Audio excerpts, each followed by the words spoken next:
Welcome to Channel AMAC, your insight to the Australian visa system.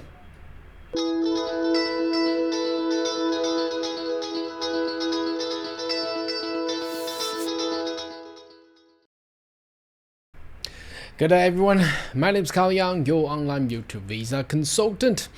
Are you interested in migrating to Australia? Why don't you consider to subscribe to my channel and turn on the bell on the side, so once about all the updates and news, you'll be the first one getting all the insight. Alright, today's video we would like to update you on the subclass 186 on the TRT stream. Now I've done one probably many years ago, although there's not much of a change, but I would just like to update some information there so everything is all aligned and updated, and you're watching a video that is recorded in 2025, so there's nothing wrong if you're watching it right now in this year. So we will jump in there and have a look. We noticed that there has been a lot of change on the employment sponsor visa. Now the change was good because it actually make it more relaxed for people actually get sponsored under the subclass 482. Now it's called the skills and demand visa. Now obviously that is not the ultimate goal. The ultimate goal is getting your permanent residency. So once you have work for several years, what do? You want to pathway and transfer yourself into a PR of Australia. How would you do that? Through subclass 186 under the TRT stream. So let's jump in there and have a look. So this video will provide you a full scope of all the information required to go through. So we'll first, in the first half, we were talking about the what the employer requires, so you understand what your boss is required to do. Obviously, he needs to pay his lots, and you need to pay yours of the visa applications, just to ensure that everything is on the same aligned on the same platform.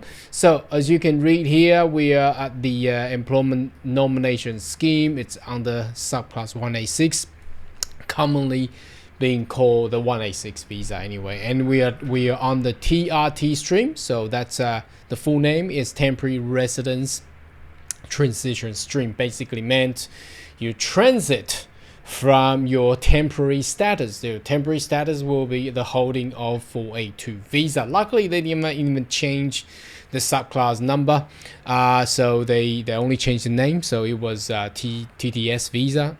Now it's skills and demand visa. Only minor changes there. Now obviously the cost, if you checking out my previous video a couple years back, the cost is way different. I think it was either at the high 3,000 or in the low 4,000s, but now it's 4,770 bucks. Now ensuring they don't put this on their web page, there's somewhere in the pay visa page there is also a surcharge. Now unfortunately the government of Australia is not gonna pay for you. There's a surcharge on the banking, on the merchant side. That's the bank's taking those money, so it will be 1.4% on the immigration side. And if you're paying overseas from overseas banks, it usually will be another 1.5% surcharge on your side. So ensure that you have that all calculated all together. So with this visa, you can live, work, studying Australia indefinitely, because that's going to be a permanent residency visa, and you must hold 457 or 482 or eligible bridging visa. We're going to talk about what eligible bridging visa actually meant, and then you can see now previously on the old 186 visa TRT, you're required to hold 457 or 482 visa for at least, and working for at least 3 years. Now they have dropped it down to 2 years full time, so that's very good. And that's that. And I foresee that the employment sponsor visa 186 will be one of the key elements to actually get you to permanent residency in 2025. It's actually better than the general skill migration, because general skill migration, everybody's waiting for invitation, and everybody's asking when the invitation will be sent out. The answer is no one knows. No one knows. All right, now this is on the sponsor side, so let's jump in there and check out what sponsors actually require. This is actually on the applicant. I'm sorry. Let's jump on the sponsor first. Because sponsor need to nominate first, and then you need to then you lodge the visa. So let's talk about the sponsor first, and then we talk about the applicant. So the sponsor need to be eligible business. So what does that mean? Now that means the business must have no adverse information, so that there's no debt, it's not under administration, it's not bankrupt, it's still fit and proper with its operation, it's active and lawfully operating in Australia. For sure, they gotta have an ABN, they pay the tax, it's still operating, it's not something that's already shut down.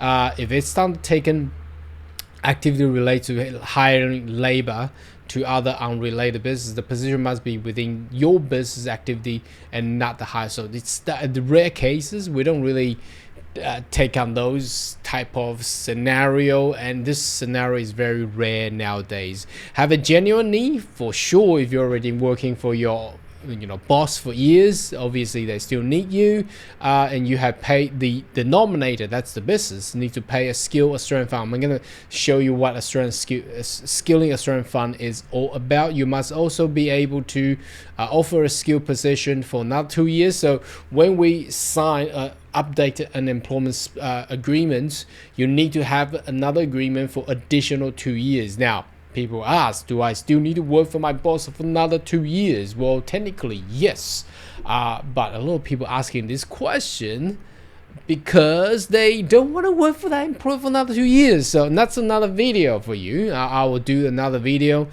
just to talk about that one there. If a workers earn less than 250,000 per year, pay them at an annual market salary rate. So usually market salary will be matching or a little bit higher than your current 482 visas offer. Demonstrate the applicants are eligible for any license if there is a license required there. Noticing there is no labor market testing anymore. That's the one that requires the employer to actually pull out 2 job advertisement to show there's no domestic skilled talent around. So you need to actually sponsor or nominate a migrant, and it's out. You don't need to do that in 186 visa because the guy or the lady who's already worked for you for 2 years. Why would you need to put another job ad? So there's no job advertisement required here. Have the skill position now for sure, unless there's the business has majorly changed, that the position is no longer there. So it's usually the same anyway. So to nominate the occupation must be listed in the ENSCO, be the same position in your most recently approved nomination. Occupation in the ENS program are benchmarked to be 2022 released ENSCO. So anyway, that's just all the occupation code that's out there. And if you work, so that means what does that mean? That means if you're going through a TRT stream and you don't want to change your occupation code, for example, just give you an extreme one. All right, you were previously nominated under 482 as a cook, and then when you wanted to transfer into a permanent residency, you want to nominate yourself as a manager, restaurant manager, just for instance. Now, will that work? Of course not, because there's two occupation codes that are totally different. So for technicality, and easier to actually get everything through, I'm sure your employer wanted to get you a permanent residency, and you want to get your permanent residency, just stay with the same ENS code, stay with the same occupation code. All right, pay for skill Australian fund, and be the applicant's current sponsor. Now there's a little bit of detail here. It basically tells you that the worker, the visa applicant, must hold 457 visa or 482 visa, or they are holding a bridging visa that's because of they have submitted a 457, 482, or 186 or 187 visa. And it's really rare. Now, what sort of scenario will actually be like that? Usually will be like you were previously sponsored with a visa that's only for 2 years. Okay, so you technically cannot reach 2 years at the same time and lodge in 186, then you have to lodge another 482 visa just to extend yourself. That's basically a waste of money. And whilst you lodge that, the next day you have a full complete 2 years of work experiences with the same employer. Then you lodge another 186. So during that one day, you will have that bridging visa. It's just waste, you know. So we'll never get yourself a 482 visa with 2 years. But that was the former scheme that the former Australian government actually created, that getting people a 2 years of work visa, because they don't want people to actually transfer into permanent residency straight at 2 years. They want them to transfer in 3 years time. But anyhow, if you want to do a 482 now, you do something more than 2 years, so you don't end up with this kind of situation there. Now, last but not least, I want to talk to you about the continual employment there. So that basically telling you, if your boss, if the business that you're working, being employed at, has been a restructured sales or takeover. For example, your boss sold the business to another guy, and that guy still run that business, and that business is still the same business. Now, then you will still be eligible to actually transfer into a permanent residency if you're still working at the same business. All right, not the same entity, because the entity has been sold to another entity, but the business is still the same. Then you will still be eligible. You might still be able to nominate the applicant. You must show that your previous business sponsor will be considered the same employer. So that's the same. All right. Okay, now talking about the Skilling Australian Fund, just a little bit brief. So what is Skill Australian Fund? It's just some entity created by the government just to suck all the money from the Australian employer. That's the quickest way to actually explain it. And where do they spend those money? On the vets and things. So you see, there's a lot of Australians going to TAFE for free courses. That's where the money has been used.